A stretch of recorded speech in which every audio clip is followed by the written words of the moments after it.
the party congress is here. It's going to start on the 16th of October, and I think it's going to go on for about a week or so. But of course, it's split up in different ways, and different meetings will be held. But there's the all-important first day speech by Xi Jinping that is expected on the first day. So before we go into all of that, I wanted to ask you: is it almost given now that Xi Jinping is headed for a third term, or is there any scope whatsoever for any sort of a surprise? Thank you for the question, Kamal. I think if you ask me, I think he's there for the third term. He's definitely coming back. The What we need to analyze probably is whether he's coming as a he's coming stronger. How has he expanded his power base? Whether he's expanded it or not, and you know so whether only his men will be given positions in the Politburo Standing Committee or Politburo. I think these are the probably issues that we are analyzing now, because I think it's a given fact that like at least to me, and I think I don't know about maybe my co-panelists, but that he's coming back. And I think what I feel is that he's actually preparing for not only another term as China's leader, but there are also reports that are circulating in China that claim that he may even be designated as chairman at the upcoming 20th Party Congress. And that is like, that will be the second person to have it. The first was, of course, Mao.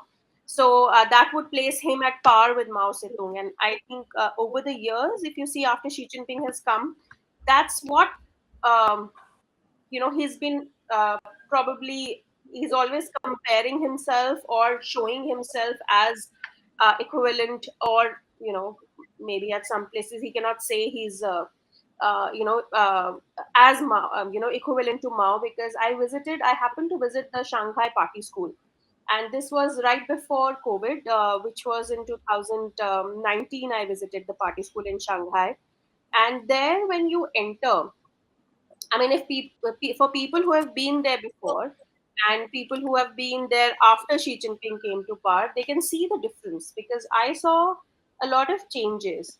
Now, there were only photographs of Mao or Xi Jinping.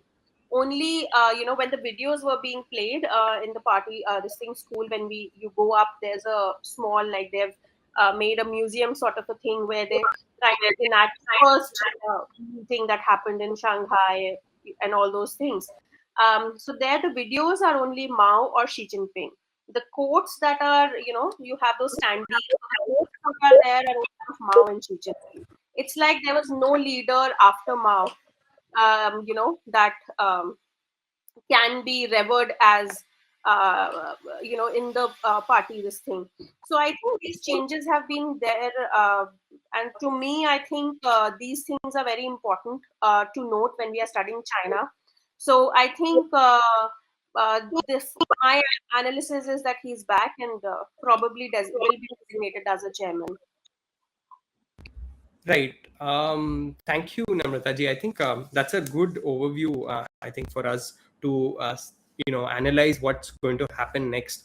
And I just wanted to get some other thoughts as well. Dr. Pathak, do you agree that she is all set? And also, if you could explain to our viewers, what is the significance of the party congress? I mean, how big of an event is this? Thanks, Kamal. So you see, the 20th Party Congress is very important because, see, party congresses happen, and it's like a report card of what has happened in the last 5 years. So Xi Jinping will be presenting the work report, and he'll be talking about what all has happened. And Xi Jinping, or China under Xi Jinping, has had the habit of just completely brushing things which don't work in Xi Jinping's favor under the carpet. So it's all going to be probably like, oh, we have eradicated poverty, oh, common prosperity is taking place, etc. It's a report card of the last 5 years, and it's a blueprint for the next 5 years. If you have noticed, in the last couple of years since COVID-19, China has just become more and more aggressive in international politics. So while this 20th Party Congress is definitely very important for understanding where domestic politics is headed. It also has implications for China's foreign policy. And given the fact that China is an important player, we may or may not like it. The thing is, it has implications for the whole world. So, which is why it's important to watch this 20th Party Congress very closely. Again, why is this important? A lot of people who are currently in the Politburo, their retirement age, either they've reached their retirement age or they are just around the corner. So a lot of personnel changes are going to happen. For example, Wang Yi, under whom wolf warrior diplomacy took huge shape, he is set to retire. Like, is he going to take some other post? Is the retirement age going to get increased at this party congress? These are things which we don't know yet, which is why it is important to watch this out for. If it is not Wang Yi, then who is going to take his place? Is that person going to be as caustic as Wang Yi is, or is he or she going to be more caustic? um, how many women are really going to be there? Because China has also had its Me Too movement. And we've heard about Peng Shuai, who, despite being as famous as she was, didn't really get justice.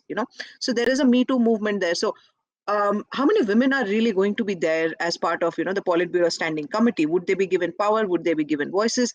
These are all questions which are important, which is why this party congress becomes very important to watch out for. So, I agree with Namrata. And when she said that, Xi Jinping he's going to be there. Why do I say so? Let's just look at some of the things which he has done only in the last month, in the month of September, right? He has, targeted a lot of people who he thinks are not really currying favor with him. So, for example, I'll just take three names. There's Chang Yongze, who was an official indicted on graft charges, and he's from Tibet, at a high level post. Then there was Sun Yuanliang, who was a former senior political advisor of China's northeastern Liaoning province, and he got expelled from the Communist Party of China over violations of discipline and laws, also done by the anti-graft agency in China. Then there was Sun Lijun, who was the former Chinese Vice Minister of Public Security, who was sentenced to death with a 2-year reprieve for taking more than 646 million yuan of bribes. Just three names. I'll give just three names, and this happened in the last month. So, Xi Jinping is definitely tightening his control, and there is a lot of question mark with regards to his governance, the way his zero COVID policy, the impact it's had on the economy, etc. So there are these murmurings that there is discontentment, but how is Xi Jinping dealing with this discontentment? People would not be daring after this sort of targeting which has happened. He says he is targeting tigers and flies, and he's not going to tolerate corruption. But is it really corruption, or is he actually going after people who are opposed to his line of thinking? And he, as Namrata said, his policies have been very similar to Mao Zedong's. So, he's adopted a more centralized position. The whole fact that he's running for third term, that in itself shows how powerful he is. For the last 3, 4 months, you see his face plastered on Chinese state-controlled media almost every single day. Even from the level of the school, children are now being taught Xi Jinping thought. They're being made to parrot. That's the sort of disciplining which is happening all across China. So he is definitely going to stay in power. He's going to remain. Is China going to become more aggressive? Well, if he's reached a certain level of aggression, if he steps down, he's going to appear weak. Could he really do that? So he's not going to do that. So either he's going to be at the same level of aggression, or he's just going to increase it further for two reasons. A, he cannot appear weak. B, he will use more aggression to deflect the audience's attention from the more pressing issues of unemployment, joblessness, inequality, etc., etc. So, tough times ahead, in my opinion. Tough times indeed. And like you mentioned, Sriparna ji, I think the trend of tightening control is here to stay, and we are likely to see that in the domestic realm, but also, like you mentioned, the aggression and assertiveness on the foreign policy front.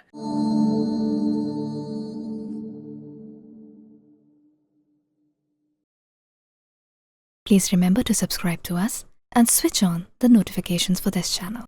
For our other social media links, more content, and to support our work, please visit citti.net. Dhanyavad. Namaskar.